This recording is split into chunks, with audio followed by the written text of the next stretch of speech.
Delivered by Faisal Ahmed. Good morning, everyone. I am Faisal Ahmed, studying second standard. Today is 26th January. Advance, I wish you all happy Republic Day.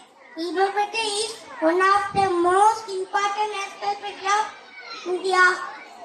On this day, in 1950, the Constitution of India came into force.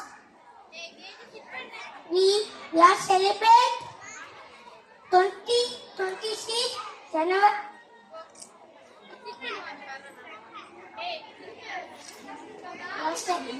We 2026 others celebrated 17/7 Republic Day.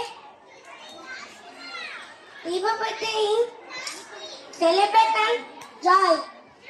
That our great leaders like Dr. Ambedkar, Mahatma Gandhi, Jawaharlal Nehru, and many freedom fighters. That's the history of India. Thank you. Wow, very good Faisal.